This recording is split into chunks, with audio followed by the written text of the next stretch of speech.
겨울철에 시력 교정 수술을 고려하는 분들이 많습니다. 주로 수능 시험을 마친 수험생이나 방학을 맞은 대학생들인데요. 어떤 점들을 살펴봐야 할까요? 라식 수술은 각막의 절편을 만든 후에 각막을 필요한 도수만큼 레이저로 깎아내는 방식입니다.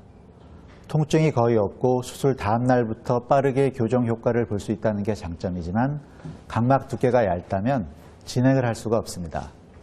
이럴 때는 각막 절편을 만들지 않는 라섹 수술을 하게 되는데, 라섹 수술은 각막 상피만 얇게 벗긴 후에 도수를 레이저로 조절하는 방식입니다. 3일 정도 지나면 상피가 아물기 시작하고 아물면서 1에서 2주가량은 이물감과 약간의 통증이 느껴질 수가 있습니다. 10디옵터 이상의 초고도근시를 가지고 있는 분은 라식, 라섹 수술이 모두 불가능할 경우가 있습니다.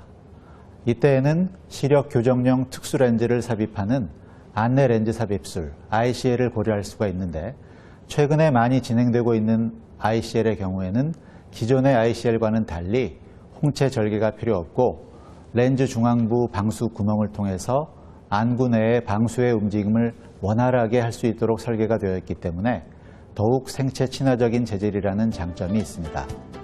시력 교정 수술은 안구 성장이 멈추는 만 18세부터 가능합니다. 하지만 안구 성장이 멈췄다고 해서 모두 수술을 받을 수 있는 것은 아닌데요. 사람마다 눈의 상태가 모두 다른 만큼 수술 전에 꼼꼼한 검진이 필요합니다.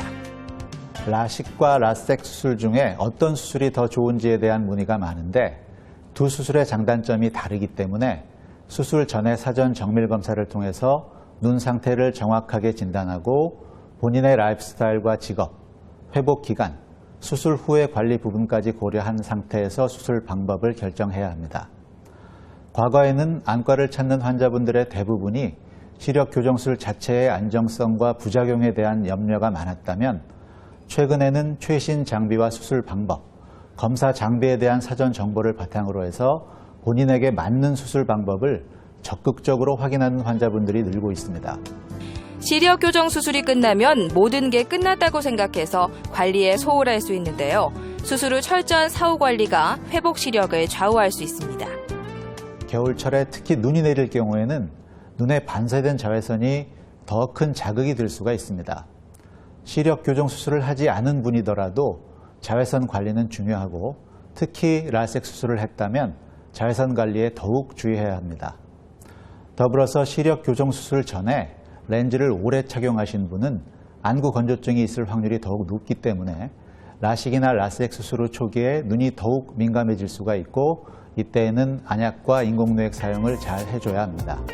시력 교정술은 평생 시력을 결정하는 중요한 수술입니다.